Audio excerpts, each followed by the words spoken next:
let's talk about tension through this area and even in the paraspinals, or those muscles that run up and down along your spine. I have 3 options here. I'm just going to use one for the demonstration, but this one is just nice because if you're using it on your back, you have a string to help kind of catch and hold instead of sticking your arms back. But this is a lacrosse ball type density, and this is a slightly softer trigger point density. So I'm actually going to use the trigger point today for the demonstration. Okay, so you'll need to grab something similar, and then you'll need some space on a wall. With my wall and my trigger point ball, I'm going to place my feet about a foot in front of the wall.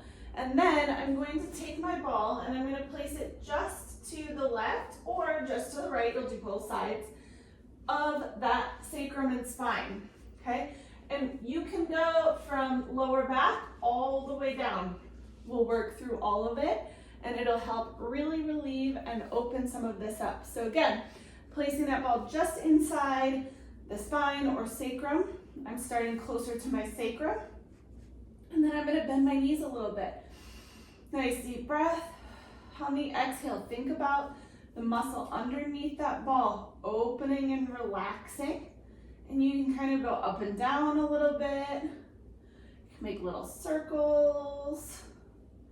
Finding those tender spots, you can kind of roll side to side. As you do that, when you find that tender spot, you want to think, relax. Let those muscles mold and flow open, okay? The other thing that you can do from here is now I'm going to pretend that this ball is an anchor. And what I'm going to do is I'm going to rotate away from it. So I'm thinking about that muscle. So here's the ball. And I'm thinking about that muscle lengthening as I rotate. So not just side to side, I'm really trying to pull that muscle away from the ball.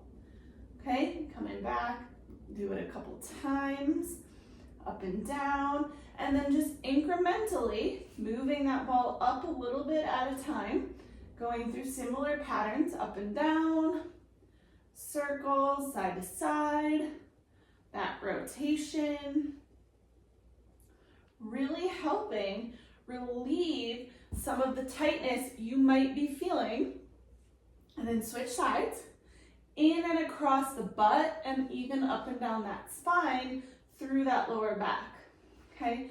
This is a really great way to open the butt before you do something like a hinge or a squat. So really great before a leg day, especially when you're doing exercises where you're trying to get more length and opening through your butt, like the hinge, okay? So again, working through this, you can take as long or as little as you want in each spot, but trying to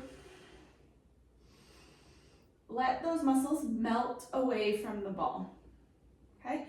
So do a couple hinges, see how I feel, then come to the wall, roll it out a little bit, do a couple more hinges and see if you can feel a difference. When you come off the wall, you might feel some blood flow to the area.